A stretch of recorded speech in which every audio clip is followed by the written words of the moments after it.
नमस्कार दोस्तों, stock India classes आपका हार्दिक स्वागत करता है। फर्स्ट टाइम चैनल को विजिट कर रहे हैं तो सब्सक्राइब करके जरूर रखें और बेल आइकन को अवश्य प्रेस कर लें और साथ में ऑल को अवश्य सेलेक्ट करके रखें ताकि लेटेस्ट वीडियो आपको प्रॉपर्ली पहुंचते रहें और लेटेस्ट खबरों से आप रूबरू होते रहें। और मित्रों, आगे हम सबसे पहले नॉर्मल स्क्रीन पर और इस वीडियो के अपन कंटेंट की बात करें तो सबसे पहले अपन देखेंगे आज के मार्केट आउटलुक को। और मार्केट आउटलुक के बाद में आज कुछ बड़ी ब्रेकिंग न्यूज है, वो बहुत सारी बड़ी न्यूज आती हुई देखने को मिल रही है मार्केट से, तो उनकी बात करेंगे। साथ ही आज के कुछ स्टॉक्स जिन पर बड़ा एक्शन देखने को मिला मार्केट के ड्यूरेशन में, तो उनकी चर्चा भी इसमें करेंगे, तो बने रहिए वीडियो में। और सबसे पहले अपन शुरुआत कर लेते हैं मार्केट के आउटलुक से। तो आज मार्केट का आउटलुक देखें तो दोनों ही जो इंडेक्स थे आज रेड में क्लोज होते हुए देखने को मिले हैं। करीबन 50 अंकों की गिरावट के साथ है वो निफ्टी है वो पिछला जो क्लोज था 22,400 का, उसे नीचे फिसलते हुए देखने को मिला है। तो करीबन आज ये 4 दिनों की लगातार तेजी के बाद में आज इंडेक्स है वो कंसोलिडेशन के फेज में देखने को मिले। अपनी से गिरावट तो यूँ नहीं कहेंगे कि ऑलरेडी मार्केट है वो कोई बड़ी इसमें फॉल नहीं हुई है। प्रीवियस जो क्लोज है उसके लमसम भी क्लोजिंग देखने को मिली है, तो बड़ी एक रिकवरी के बाद में इंडेक्सों में कुछ सुस्ताना है वो चलता ही रहता है। और हालांकि ग्लोबली रूप से भी कोई नेगेटिव न्यूज तो था नहीं, तो हम इसे प्रॉफिट बुकिंग कहेंगे। और पिछले कल के ट्रेडिंग सेशन में अमेरिकी मार्केट्स भी उपले ऊंचाई से है वो कुछ सुस्ताते हुए नजर आए थे, वहाँ भी 100 से 50 अंकों की गिरावट देखने को मिली थी। हालांकि कोई बड़ी नेगेटिव न्यूज मार्केट में नहीं है, ऑल ओवर ये एक प्रॉफिट बुकिंग है। और यहाँ आज मार्केट के दौरान मिड कैप और स्मॉल कैप भी है वो काफी टूटते हुए नजर आए, क्योंकि ऑलरेडी मिड कैप और स्मॉल कैप इसको स्टॉक्स हैं काफी दौड़ लगा चुके हैं, तो वहाँ कुछ प्रॉफिट बुकिंग्स है वो देखने को मिल रही है। हालांकि आज बैंकिंग सेक्टर और पीएसयू जो डिफेंस के जो स्टॉक्स थे काफी अच्छा करते नजर आए, जिनमें सरकारी जो पावर स्टॉक्स थे वहाँ भी अच्छी रैली देखने को मिली है। तो सबसे पहले अपन आज बात करें मार्केट की, तो यहाँ 4 दिनों की तेजी के बाद फिर से वो मार्केट में कुछ हल्की फिसलन देखने को मिली है, जिसमें रिलायंस और आईटी जो स्टॉक्स थे वो सबसे ज़्यादा टूटे आज। और आज बड़े जो आईटी जो स्टॉक्स हैं टीसीएस, विप्रो, एचसीएल, इन्फोसिस, इनमें बड़ी गिरावट हुई है, और जिसके चलते आज इंडेक्स हैं दोनों ही इंडेक्स है वो फिसलते हुए देखने को मिले हैं। वहीं सेंसेक्स को भी आईटी सेक्टर ने आज ड्रॉप कर लिया, जिसके चलते ये हल्की प्रॉफिट बुकिंग देखने को मिली है। और मित्रों, आज मार्केट की डायरेक्शन ही कल ये तय हो गया था कि आईएफएल फाइनेंस जो लिमिटेड है यहाँ एक बड़ी गिरावट होगी, और यहाँ एक बड़ी गिरावट देखने को मिली है, और स्टॉक्स लगभग 20% का लोअर सर्किट यहाँ देखने को मिला है। और कल आईएफएल फाइनेंस जो लिमिटेड है इस पर आरबीआई का हैमर है वो हैमर थ्रो होते हुए देखने को मिला था।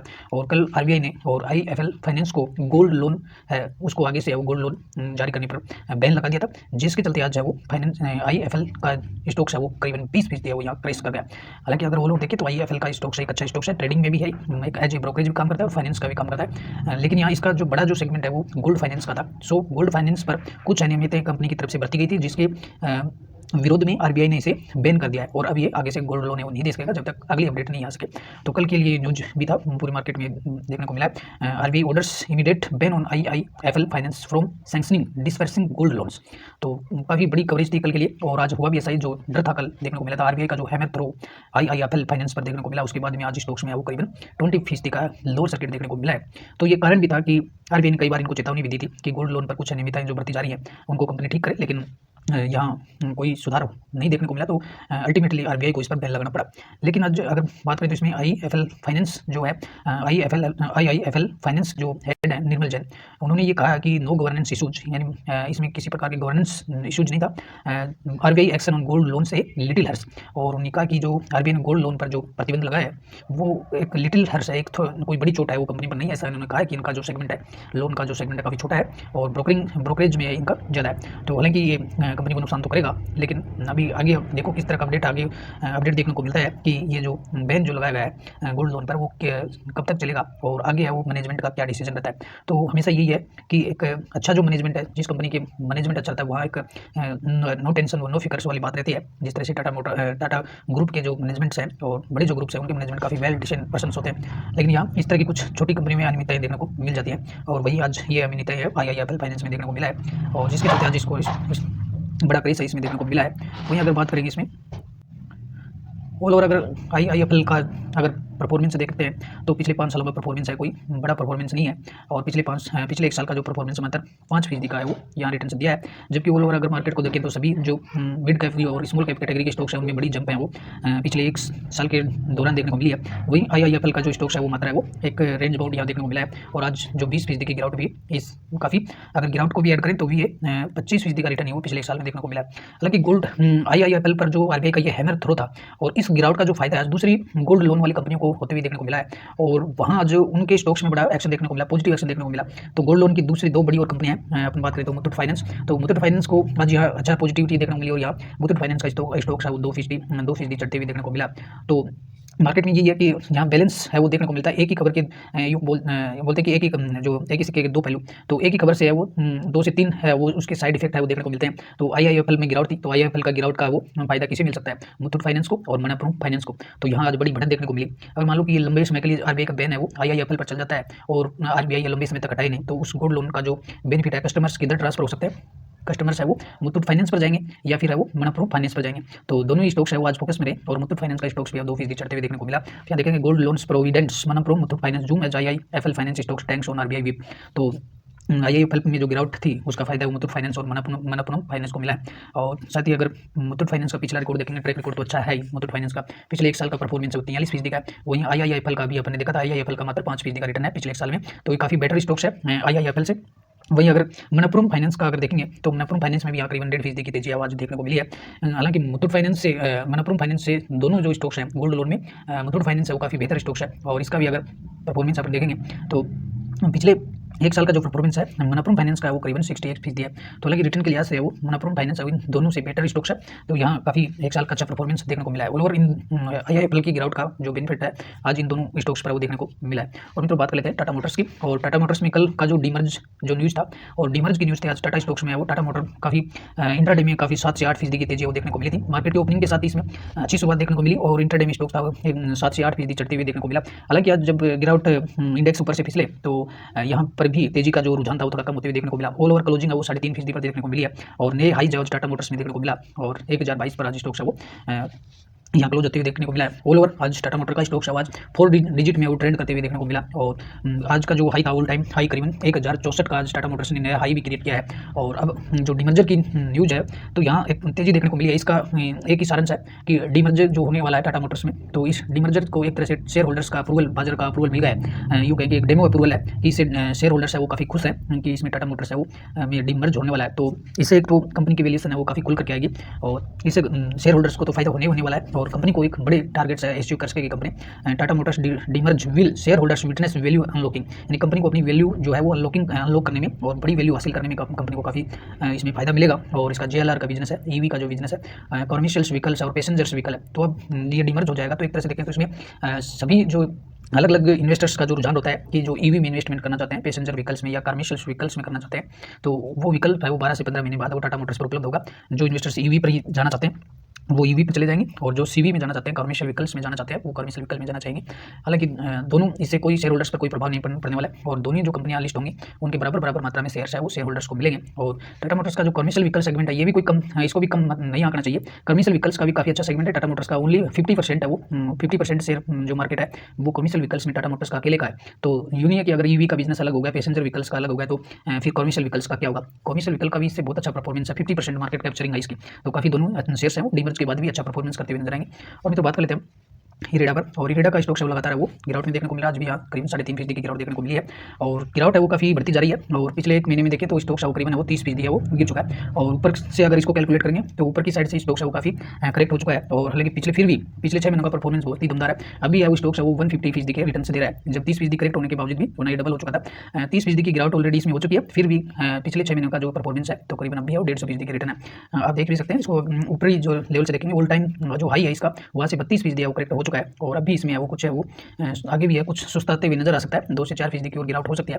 गिरावट इसलिए हो सकती है कि उसका एक बड़ा कारण है कि आगे जब अप्रैल और मई का जो समय आएगा तो मई के महीने में इसमें इसके जो लॉक इन पीरियड है वो खत्म होने वाला है। तो करीबन 147 करोड़ के जो शेयर्स हैं वो लॉक इन पीरियड से आउट हो जाएंगे। लॉक इन पीरियड से आउट का मतलब लॉक इन पीरियड है उनमें खत्म हो जाएगा।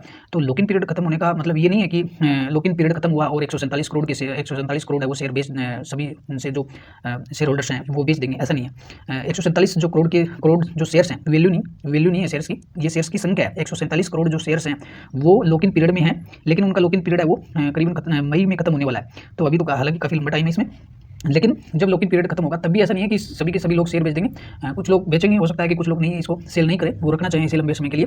तो लेकिन ये देखने वाली बात होगी कि आने वाले समय में प्रीस पर कुछ गिरावट की है वो कंची चल सकती है। संभावना ऐसी हो सकती है कि 147 करोड़ शेयर्स हैं वो लॉक इन पीरियड से बाहर होंगे तो वो मार्केट में ट्रेड करेंगे। जरूरी नहीं है कि सभी सेल शेयर करें, कुछ लोग हैं उनको नहीं भी करें।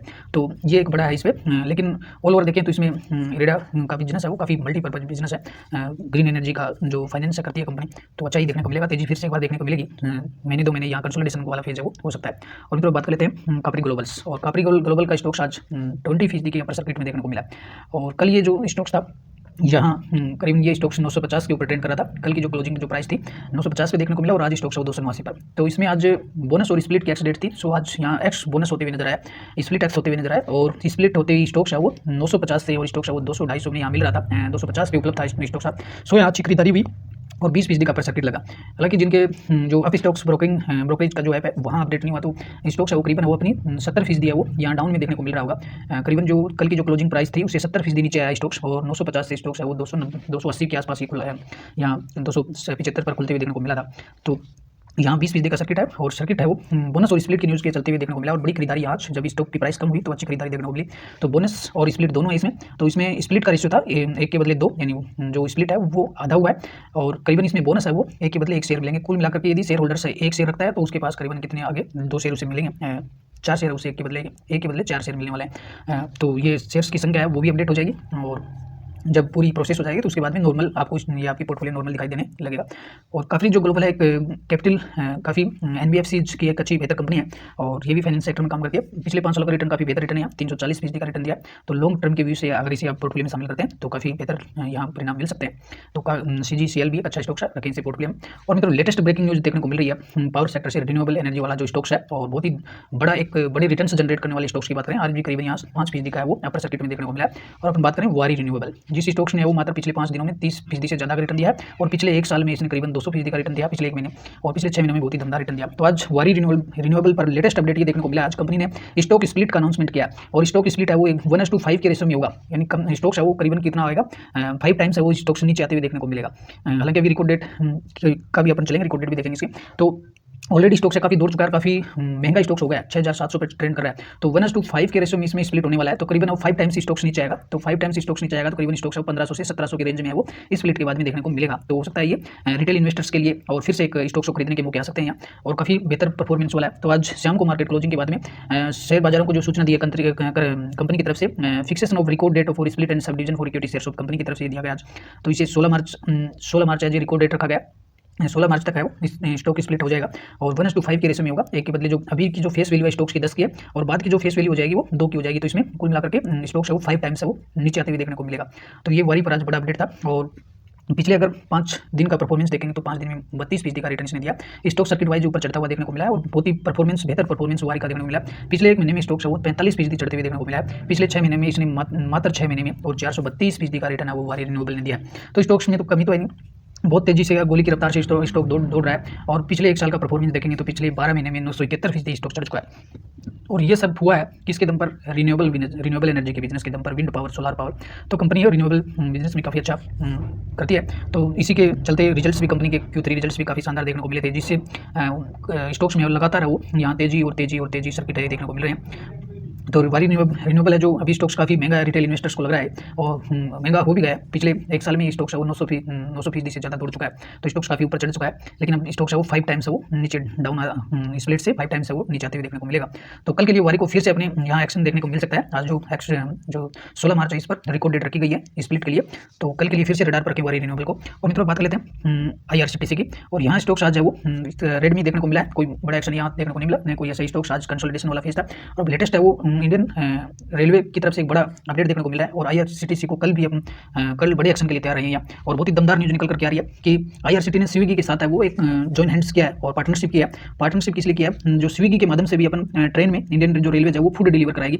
पहले इस जोमेटो के साथ किया था और अब इसके स्विगी के साथ भी डील किया है। और जो इंडियन रेलवेज के जो ट्रेन हैं उनमें स्विगी है वो फूड डिलीवर करते हुए नजर आएगी और काफ़ी अच्छी ये पार्टनरशिप देखने को मिल रही है स्टॉक्स में। और अब बड़ा एक्शन है वो यहाँ देखने को मिल सकता है। IRCTC Swiggy join hands for food delivery service at the 4 railway station. और शुरुआती दौर में इसे केवल 4 रेलवे स्टेशन पर एक पायलट प्रोजेक्ट के तौर पर इसे शुरुआत की जाएगी। और इससे पहले जोमेटो के साथ ये डील हुई थी और जोमेटो के बाद अब स्विगी के साथ ये डील की गई है। तो IRCTC पर भी काफ़ी बड़े अपडेट्स देखने को मिल रहे हैं। और स्टॉक्स है वो पिछले 6 महीने में काफ़ी चला भी है। पिछले 6 महीने में स्टॉक्स है वो करीबन 32% चढ़ चुका है। और जहाँ ये जो वाला जो फेज था 6 महीने पहले स्टॉक्स था वो करीबन 3 से 4 महीने यहाँ चला नहीं था। स्टॉक्स कंसोलिडेशन वाले फेज में देखने को मिला था। स्टॉक्स 500 और 600 की रेंज में था लगातार पिछले 3 से 4 महीने में। और ये जो रिकवरी यहाँ से तेजी बनी है बोनस के बाद में पिछले साल जो बोनस हुआ था उसके बाद में स्टॉक्स कंसोलिडेशन वाले फेज में लगभग चला नहीं है यहाँ। तो अब यहाँ इस पर वो बड़ा एक्शन आते हुए देखने को मिल रहा है। स्टॉक्स काफ़ी सुस्ता लिया, अब इसमें तेजी की बारी आ गई है।